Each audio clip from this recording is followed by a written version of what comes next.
Ian Paisley. Thank you very much, Mr Deputy Speaker. On the 13th of November, I had the honour of meeting Ver Efrat and her daughter Adi Efrat, a mother and daughter kidnapped by Hamas on the 7th of October.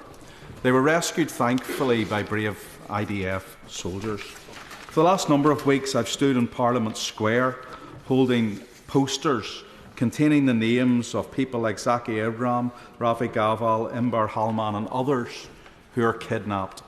Just not Israelis, but people from around the world who remain kidnapped today by Hamas, tortured today by Hamas and its instigator, Muslim Brotherhood.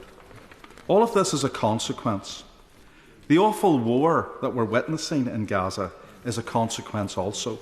It's a consequence of the unjustifiable attack upon Israelis and Jewish people on the 7th of October. An attack that the Right Honourable Member who has just spoken quite rightly identified is not even mentioned in the motion that we are being asked to vote upon today. We're not being asked to vote for the comments from the member for Argyll and Bute, no matter how sincere or mealy-mouthed they may have been. We are being asked to vote for a motion that does not contain any word about the rape of the woman, the murder of the children, the unjustifiable attack. It's as if, Mr Deputy Speaker, it didn't happen. It's as if it was invisible.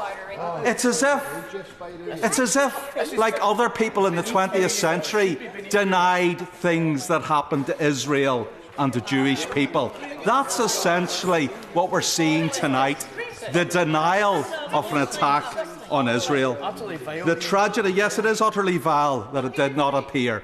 Yes, of course I'll give way. Very grateful to him for giving. I'm sorry, did he say he was giving way to a different honourable member? No.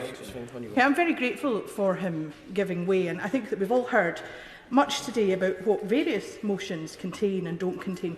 Let's focus on the situation and what we all agree on. We all in this House, as he well knows, condemn the despicable behaviour of Hamas. We all call for the release of the hostages. Their poor families must be in absolutely terrible situations. We all want people to stop being killed, women and children particularly.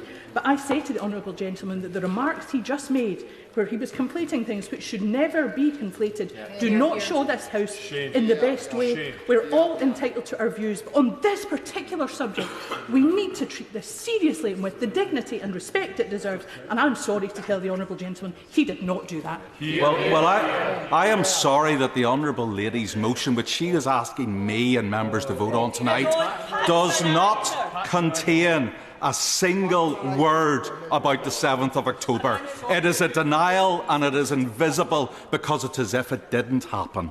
That is what we're being asked to vote on tonight by them. The tragedy of the thousands of Palestinian civilians and casualties in Gaza is the moral responsibility of Hamas, just as the Israeli casualties are the moral responsibility and actual responsibility of Hamas, who have deliberately and cynically initiated a high-intensity conflict in one of the most densely populated areas on earth, specifically to maximise civilian deaths and to turn global opinion against Israel. Today, Israel faces attacks on 8 fronts: on Gaza, Iraq, Lebanon, Syria, the West Bank, Yemen and Iran.